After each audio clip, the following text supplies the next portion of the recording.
ನಮಸ್ಕಾರ, ಅಸ್ಸಲಾಮು ಅಲೈಕುಂ. ನಾನು ಅಬ್ದುಲ್ ಹಮೀದ್ ಇನಾಮ್ದಾರ್, ಕರ್ನಾಟಕ ರಾಷ್ಟ್ರ ಸಮಿತಿ ಜಿಲ್ಲಾ ಉಪಾಧ್ಯಕ್ಷ. ನನ್ನ ಜೊತೆಗೆ ನಮ್ಮ ವಿಕ್ರಮ್ ವಾಗ್ಮೋರೆ ನಗರಾಧ್ಯಕ್ಷರು ಹಾಗೂ ಕಾಂತು ಬಿರಾದಾರರು. ಇವತ್ತು ನಾವು ಜಿಲ್ಲೆಯಲ್ಲಿ ಸೊಳ್ಳೆಗಳ ಅಭರ ಕುರಿತು ಹಾಗೂ ಮಳೆ ಕಾರಣ ಮತ್ತು ಕೃಷಿ ಭೂಮಿಗಳಿಗೆ ಕೀಟನಾಶಕ ಔಷಧಗಳನ್ನು ಹೊಡೆದಿರುವುದರಿಂದ ಮಳೆಯಿಂದ ನಮ್ಮ ನಗರ ಹಾಗೂ ಜನರಿಗೆ ಕುಡಿಯುವ ನೀರಿನ ಸರಬರಾಜು ಐತಿ, ಇದು ಪ್ರದೋಷಿತ ಐತಿ. ಅದಕ್ಕೇನೈತಿ, ಜಿಲ್ಲಾ ಆಡಳಿತಕ್ಕೆ ನಾವು ಇದ್ರ ಬಗ್ಗೆ ಅಂತಂದ್ವಿ. ಅದಕ್ಕೆ ನೀರು ಸರಬರಾಜು ಮಾಡುವಕ್ಕಿಂತ ಮುಂಚೆ ನೀರು ಪರಿಶೋಧನೆ ಆಗಬೇಕು. ಅದೇ ಥರನಾಗಿ ಏನೈತಿ, ಮಹಾನಗರ ಪಾಲಿಕೆ ಹಾಗೂ ಹಳ್ಳಿಗಳಲ್ಲಿ ಪಂಚಾಯಿತಿಗಳಿಗೆ ಆದೇಶಿಸಿ ಏನೈತಿ, ಅದಕ್ಕೆ ಕೀಟನಾಶಕ ಫಾಗ್ ಮಷೀನ್ಲಿಂದ ಇದನ್ನು ಅದಕ್ಕೆ ಕೀಟನಾಶಕಗಳನ್ನು ಮತ್ತು ಸೊಳ್ಳೆ ಹೊಡಿಲಿಕ್ಕೆ ಯಂತ್ರಗಳನ್ನು ಉಪಯೋಗಿಸಿ ಅಂಥೇಳಿ ನಾವು ಸಮಾಜದ ಮೂರನೇ ಕಣ್ಣು ಅಂಥೇಳಿ, ಸಮಾಜದಲ್ಲಿ ಅಧಿಕಾರಿಗಳ ವರ್ಗಕ್ಕೆ ಕೆಲವೊಂದು ಕ್ಷೇತ್ರ ಎಲ್ಲ ಸಮಸ್ಯೆ ಗೊತ್ತಾಗ್ತಾ ಇರೋದಿಲ್ಲ. ಆ ಉದ್ದೇಶದಿಂದ ನಾವು ಸಾಮಾಜಿಕ ಚಿಂತಕರಾಗಿ ಈ ಅಕ್ಕಪಕ್ಕದಲ್ಲಿ ನಡೀತಿರುವ ಸಮಸ್ಯೆಗಳಿಗೆ ಜಿಲ್ಲಾ ಆಡಳಿತವರೆಗೂ ಈ ವಿಷಯಗಳನ್ನು ತಂದು ಇನ್ನು ಮುಂದೆ ಈ ವಿಷಯಗಳಿಗೆ ಅವರು ಯಾವುದೇ ಕ್ರಮ ಕೈಗೊಳ್ಳಿಲ್ಲ ಅಂದ್ರೆ ಆ ಸಂದರ್ಭದಲ್ಲಿ ಮುಂದೆ ಏನು ಹೋರಾಟ ಮಾಡಬೇಕು ಅನ್ನೋದು ಅದಕ್ಕೆ ನಾವು ಹೋರಾಟ ಮಾಡ್ತೇವೆ. ಸರ್, ಇವತ್ತು ಯಾವ ಕಾರಣಕ್ಕೆ ಮನವಿ ಕೊಟ್ಟಿದ್ದೀವಿ? ನಾವು ಅದನ್ನು ಈ ನಗರದಲ್ಲಿ ಮತ್ತು ನಮ್ಮ ಜಿಲ್ಲೆಯಲ್ಲಿ ಎಲ್ಲ ಹಳ್ಳಿಗಳಲ್ಲಿ ಮಳೆ ಆದ ಕಾರಣಕ್ಕೆ ಮತ್ತು ಸ್ವಚ್ಛ ಇರಲಾರದ ಕಾರಣಕ್ಕೆ ನಮ್ಮ ಸ್ವಚ್ಛತೆ ಅಭಿಯಾನ ಅಡಿಯಲ್ಲಿ ಕ್ರೋಡ್ಸ್ ಆಫ್ ರುಪೀಸ್ ಏನು ಮಾಡಿದ್ದು, ಒಂದು ಯಾಕಂತ ಹೇಳಿದ್ರೆ ಇದು ತೋರಿಸ್ಲಿಕ್ಕೆ ಬರುವುದಿಲ್ಲ. ಸ್ವಚ್ಛತೆನೇ ಅಂಥೇಳಿ ಏನು ಮಾಡೋದು, ಈ ಖರ್ಚು ಏನು ಮಾಡಿದ್ದೈತಿ ಈಗ ಬರೆದ್ರೆ ಎಲ್ಲಿ ಮಾಡಿವಂತ, ಇವತ್ತು ಮಾಡಿದ್ದೀನಿ, ನಿನ್ನೆ ಮಳೆ ಬಂತು, ಗಾಳಿ ಬಂತು, ಹೋಯ್ತು ಅನ್ನೋರವರು. ಆ ಉದ್ದೇಶಕ್ಕೆ ಏನೈತಿ, ಸೊಳ್ಳೆಗಳು ಇಷ್ಟು ಅಬರಾಗಿದ್ದೈತಿ, ಅದು ನನ್ನದಿಲ್ಲ, ತಾವು ಅದರಿಂದ ಪ್ರಭಾವಿ ಆಗಿದ್ದೀರಿ.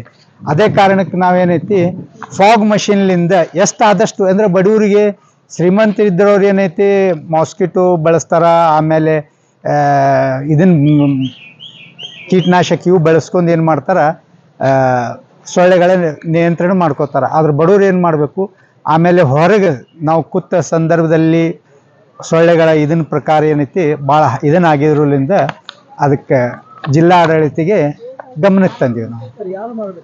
ಏನು ಮಹಾನಗರ ಪಾಲಿಕೆ ನಮ್ಮ ವಿಜಯಪುರ ನಗರದಲ್ಲಿ ಈಗ ಮಹಾನಗರ ಪಾಲಿಕೆದವರು ನಮ್ಗೆ ನಿಮ್ಮ ಮಾಧ್ಯಮರ ಮುಖಾಂತರ ಒಂದು ಇದು ಬಂದಿದ್ದು, 40 ಯಂತ್ರಗಳನ್ನು ಅವರು ಅಲ್ಲಿ ಬಳಸುವ ಇದು ಕೆಟ್ಟವು ಅಂತಿದ್ದಾರೆ. ಒಮ್ಮೆಲೆ 40 ಯಂತ್ರಗಳನ್ನು ಕೆಟ್ಟು ಮತ್ತು ನೀವೇನು ಮಾಡ್ಲಿಕ್ಕತ್ತೀರಿ ಅಂತ ಹೇಳಿದ್ರೆ, ನನಗನ್ಸಿ ಮಟ್ಟ ಇವರು ಹೊಸದಾಗಿ 40 ಯಂತ್ರಗಳನ್ನು ಖರೀದಿಕ್ಕೆ ಕಮಿಷನ್ಗೆ ಅಂಥೇಳಿ ತಮಗೆ ಒಂದು ಇದು ಬರ್ತದೆ ಅಂಥೇಳಿ ಇದು ನೆವ ನೋಡಿ ಇದು ಮಾಡ್ಲಿಕ್ಕತ್ತಾರ.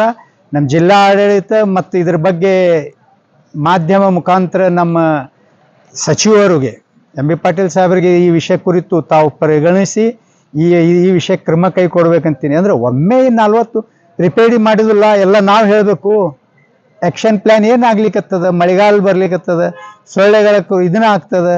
ಆ ಸಂದರ್ಭ ನಾವು ಏನು ಮಾಡಬೇಕು ಅಂತ ಹೇಳಿದ್ರೆ, ಗಟಾರ್ ತುಂಬಿದ ನಂತರ ಗಟಾರ್ ಸ್ವಚ್ಛ ಮಾಡೋರು ಅಂತೇಳಿದ್ರೆ ಮಳೆಗಾಲ ಬರ್ಲಿಕ್ಕತ್ತದ. ಅದಕ್ಕಿಂತ ಮುಂಚೆ ಎಲ್ಲರೂ ಇವರು ಪ್ರಿಪೇರ್ ಆಗಿರಬೇಕು. ಅದನ್ನು ಬಿಟ್ಟು ಹರಟೆ ಹೊಡ್ಕೋತ ಆಫೀಸ್ ಒಳಗೆ ಕೂತು ಇದನ್ನು ಮಾಡಿ ಮಳೆ ಬಂದು ಪೈಪ್ ಹೊಡೆದ ನಂತರ ಹಡ್ಕೋತ ಕೂತ್ರು. ಈಗ ಅದೇ ಥರ ನಮ್ಮ ಇಲ್ಲಿ ಸ್ಟೇಡಿಯಂ ರೋಡ್ ನೋಡ್ರಿ, ಪ್ರತಿಯೊಂದು ವರ್ಷ ಅಂತ ಹೇಳಿದ್ರೆ ಅದು ಗುಣಮಟ್ಟ ಸರಿ ಇಲ್ಲ, ಯಾರು ಅದಕ್ಕೆ ಕೇಳೋರಿಲ್ಲ. ಅಧಿಕಾರಿಗಳ ಕೆಟ್ಟು ಮತ್ತಿಷ್ಟು ಚಲೋ ಆಯಿತು, ಮತ್ತೆ ಖರ್ಚು ಹಾಕೋನು ಅಂತಾರ, ಮತ್ತೆ ಪರ್ಸೆಂಟೇಜ್ ಸಿಗ್ತದಂತಾರ. ಅವ್ರಿಗೆ ತುರ್ತು ಕಾಲೊಳಗೆ ಕೆಲಸ ತೋರಿಸ್ಲಿಕ್ಕೆ ಒಂದು ಅವಕಾಶ ಇರ್ತದೆ.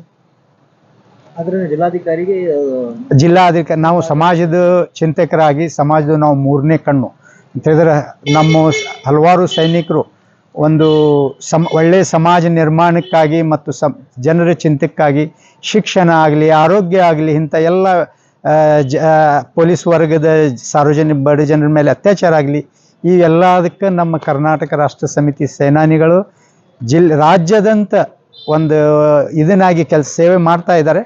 ಆ ವಿಷಯ ಇವತ್ತು ನಮ್ಮ ಜಿಲ್ಲೆಯ ಬಗ್ಗೆ ನಾವು ಇದನ್ನಾಗಿ ಇವತ್ತು ನಾವು ಜಿಲ್ಲಾಧಿಕಾರಿಗೆ ಮನವಿಯನ್ನು ಸಲ್ಲಿಸಿದ್ದೀವಿ. ಇದಕ್ಕೆ ಇನ್ನು ಮಹಾನಗರ ಪಾಲಿಕೆ ಆಯುಕ್ತರಿಗೆ ಏನು ತಿಳಿಸಿರಿ? ಇನ್ನು ಕೊಡ್ತೀವಿ, ನಾವು ಇನ್ನು ಕೊಡ್ತೀವಿ, ಇನ್ನು ತಿಳಿಸಿಲ್ಲ. ಅಂದರೆ ಮಹಾನಗರ ಪಾಲಿಕೆ ಒಬ್ಬರೇ ಬರೋದಿಲ್ಲ, ಅದಕ್ಕೆ ಜಿಲ್ಲಾ ಆರೋಗ್ಯ ಅಧಿಕಾರಿಗಳನ್ನು ಇದಕ್ಕೆ ಸಂಬಂಧ ಬೀಳ್ತಾರೆ. ಅದಕ್ಕೆ ನಾವು ಪ್ರತಿಯೊಬ್ಬರಿಗೆ ಒಬ್ಬೊಬ್ಬರಿಗೆ ಮಾಡುವುದಂದ್ರೆ ಜಿಲ್ಲಾಧಿಕಾರಿಯವ್ರಿಗೆ ನಾವೇನು ಹೇಳಿವಿ, ತುರ್ತು ಸಭೆ ಆರೋಗ್ಯ ಅಧಿಕಾರಿಗಳಿಗೂ ಹಾಗೂ ಮಹಾನಗರ ಪಾಲಿಕೆ ಅಧಿಕಾರಿಗೆ ಕರೆಸಿ ಈ ವಿಷಯಕ್ಕೆ ಗಂಭೀರವಾಗಿ ತೋರಿಸಿ ಅದಕ್ಕೆ ತಾವು ಡೈರೆಕ್ಷನ್ ಮಾಡ್ರಿ ಅಂತ ಹೇಳಿವಿ. ನಾನು ವಿಕ್ರಮ್ ವಾಘ್ಮರೆ, ನಗರ ಅಧ್ಯಕ್ಷ. ನನ್ನ ಜೊತೆಯಲ್ಲಿ ಅನಿಲ್ ಇನಾಮದಾರ್ ಅವರು ವಿಜಯಪುರ ಜಿಲ್ಲಾ ಉಪಾಧ್ಯಕ್ಷರು, ಮತ್ತು ನನ್ನ ಜೊತೆ ಕಾಂತು ಬೆಂಡವಾಡ ಇವರು ತಾಲೂಕು ಅಧ್ಯಕ್ಷರು, ಮತ್ತು ನಮ್ಮ ಜೊತೆ ಇವರು ದುರ್ಗಪ್ಪ ಅವರು ಬೂದಿಯಾಳ ಇವರು ನಗರ ಉಪಾಧ್ಯಕ್ಷರು. ಇವತ್ತು ಈ ಒಂದು ಮನವಿಯನ್ನು ಜಿಲ್ಲಾಧಿಕಾರಿಗಳಿಗೆ ನೀಡಲು ಬಂದಿದ್ದೇವೆ. ಈ ಮನವಿಯ ಉದ್ದೇಶ ಏನಪ್ಪ ಅಂತಂದರೆ, ಜಿಲ್ಲಾದ್ಯಂತ ಸೊಳ್ಳೆಗಳ ಅಬ್ಬರ, ಈ ಸೊಳ್ಳೆಗಳ ಅಬ್ಬರವನ್ನು ತಡೆಗಟ್ಟಲು ಮತ್ತು ಜನರ ಆರೋಗ್ಯವನ್ನು ಸುರಕ್ಷಿತವಾಗಿ ಕಾಪಾಡಿಕೊಳ್ಳಲು ನಾವು ಇವತ್ತು ಈ ಒಂದು ಜಿಲ್ಲಾಧಿಕಾರಿಗಳಿಗೆ ಮನವಿಯನ್ನು ನೀಡಲು ಬಂದಿದ್ದೇವೆ. ಯಾವ ಕಾರಣಕ್ಕಂತಂದರೆ, ಗ್ರಾಮ ಪಂಚಾಯತಿಗಳಲ್ಲಿ ಆಗಿರ್ಬೋದು ಅಥವಾ ಈ ನಗರದಲ್ಲಿ ಆಗಿರ್ಬೋದು, ಕೊಳಚೆ ಪ್ರದೇಶಗಳು ಮತ್ತು ಗಟ್ಟರಗಳು ಇವಿಲ್ಲಿ ಏನಿದಾವೆ ಅಂತಂದ್ರೆ, ಇಲ್ಲಿ ಮಳೆಗಾಲ ಇರೋದರಿಂದ ನೀರುಗಳನ್ನು ತುಂಬಿಕೊಂಡು ಅಲ್ಲಿ ಹೊಲಸುಗಳನ್ನು ಬಿದ್ದಿರೋದ್ರಿಂದ ಇಲ್ಲಿ ಮಹಾನಗರ ಪಾಲಿಕೆ ಕೂಡ ಯಾವುದೇ ರೀತಿಯ ಸ್ವಚ್ಛತೆ ಮಾಡುವಲ್ಲಿ ಕ್ರಮ ಕೈಗೊಂಡಿಲ್ಲ. ಹಾಗಾಗಿ ಈ ಸ್ವಚ್ಛತೆಯನ್ನು ಕ್ರಮ ಕೈಗೊಳ್ಳಬೇಕು ಮತ್ತು ಇದರಿಂದ ಏನಾಗ್ತದ, ಸೊಳ್ಳೆಗಳನ್ನು ತಡೆಗಟ್ಟಬಹುದು. ಮತ್ತು ನೀರಿನ ಘಟಕ, ಇಲ್ಲಿ ಶುದ್ಧವಾದ ನೀರಿನ ಘಟಕ ಇಲ್ಲಿ ಎಲ್ಲಿ ನಗರಗಳಲ್ಲಿಯೂ ಇಲ್ಲ ಮತ್ತು ಹಳ್ಳಿಗಳಲ್ಲಿಯೂ ಇಲ್ಲ.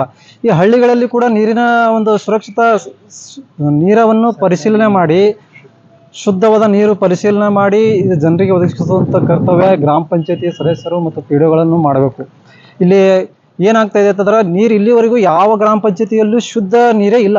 ಅದನ್ನು ಪರಿಶೀಲನೆ ಮಾಡಬೇಕು ಅಧಿಕಾರಿಗಳನ್ನು, ಮತ್ತು ಅದನ್ನು ಜನರಿಗೆ ಒದಗಿಸುವಂಥ ಕೆಲಸವನ್ನು ಮಾಡಬೇಕು. ಅದೇ ರೀತಿ ನಗರಗಳಲ್ಲಿಯೂ ಅದು ನಗರ ಜಿಲ್ಲೆ ಎಲ್ಲ ಜಿಲ್ಲಾದ್ಯಂತ ಎಲ್ಲನೂ ಬಂತು.